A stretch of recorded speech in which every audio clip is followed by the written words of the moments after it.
자, 이번 시간에는 표구된 휴지라는 소설 한 편을 보도록 하겠습니다. 본 강의 앞서서 동영상 하나를 보고 시작해 보도록 하죠.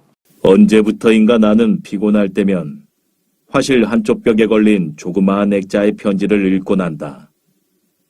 누렇게 뜬 장호지에 먹으로 쓴 편지는 그 내용으로 미루어 보아 시골에 있는 늙은 아버지가 서울에 돈 벌러 올라온 아들에게 쓴 것으로 짐작된다.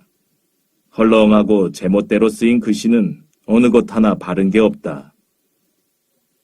난 언제나 이 액자를 보면 그 사연보다 글씨로 하여금 먼저 미소 짓게 된다. 이 글씨를 통해 나는 마을 어귀 나무 그늘 아래 모여 앉은 촐로들의 여유를 상상하기도 하고 그들의 구수한 농짓거리를 듣기도 한다. 이 편지 액자는 3년 전 가을 은행에서 근무하는 친구가 내게 표구를 부탁한 것이었다. 친구가 내민 것은 아무렇게나 구겨졌던 휴지였다. 뭔가 이건 무슨 편지 같군. 재밌지 않나?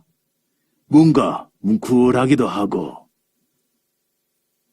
편지가 여기까지 오게 된 사연은 이러하다.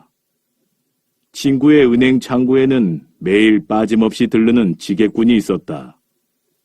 허름한 차림의 그는 생전 처음 자신의 이름으로 된 통장을 만들었고 하루도 거르지 않고 저축을 했다. 그러던 어느 날 평소보다 일찍 은행에 들른 청년은 송구스러운 표정을 지으며 그동안 모은 동전을 예금했다. 이거 정말 죄송합니다. 얼마 되지도 않은 걸 동전으로. 지게꾼 청년이 동전을 쌓았던 종에 흥미를 느낀 친구는 나에게 표구를 부탁했고 나는 친구의 말처럼 그 휴지를 국보급으로 소개하며 표구사에 맡겼다. 한동안 편지를 잊고 지내던 나는 외국 지점으로 정근을 간다는 친구 소식에 불현듯 표구를 맡긴 것이 생각났다. 그 길로 액자를 찾아온 나는 이후 친구의 심정을 알 것 같아졌다. 그리고 채 이어지지 못하고 끊어진 맨 끝줄.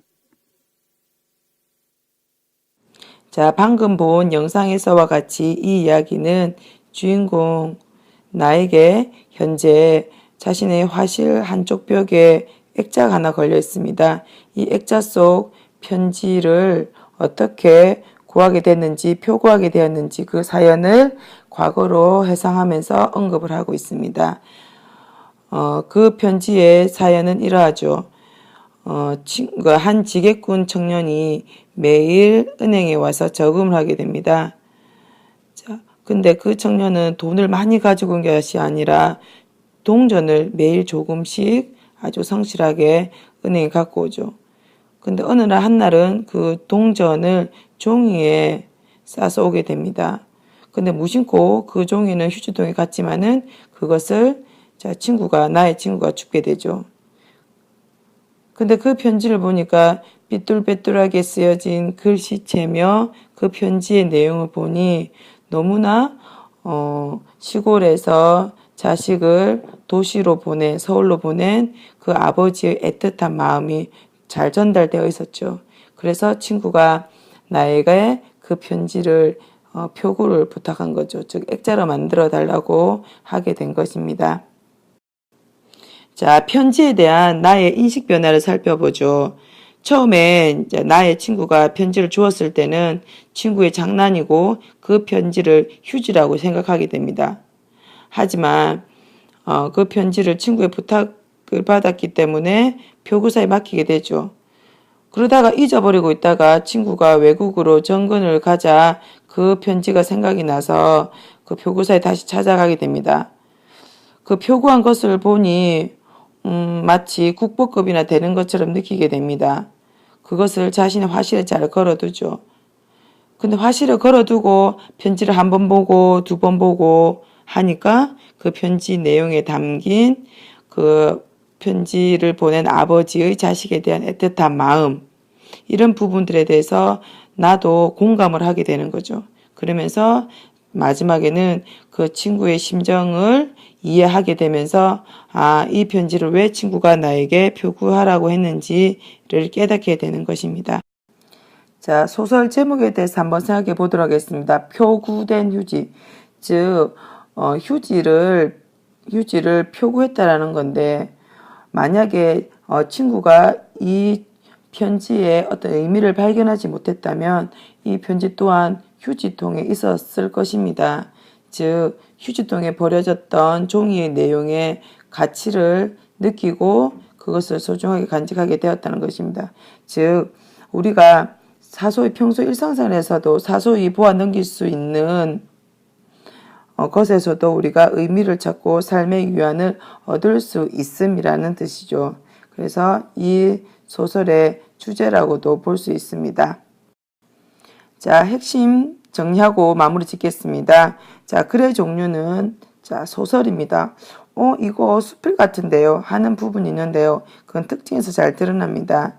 즉, 이 소설은 어떤 인물들 간에 어떤 커다란 사건도 없고 그것에 대한 갈등도 거의 없습니다. 따라서 수필적 성격이 강하다는 겁니다. 이것을 거꾸로 얘기하면 이것은 이 글의 소설의 한계를 나타낸다라고 볼 수 있는 거죠. 글의 성격은 신변잡기입니다. 신변잡기라는 말을 하면 뭐가 떠오르죠? 그렇죠. 수필이죠. 수필의 특징이 신변잡기인데 이것은 수필의 성격이 강하다 하는 것을 다시 한번 확인할 수 있는 부분이 되겠습니다. 자, 시간적 배경은 60년대, 70년대를 배경을 하고 있고 서울을 그 공간으로 하고 있습니다. 시점은 내가 자신의 이야기를 전하고 있어서 1인칭 주인공 시점입니다. 자, 주제 보죠. 즉, 우리 일상생활에서 아주 사소한 것이지만 그 속에서 우리가 삶의 위안을 얻을 수 있고 삶의 가치를 발견할 수 있다라는 것이죠.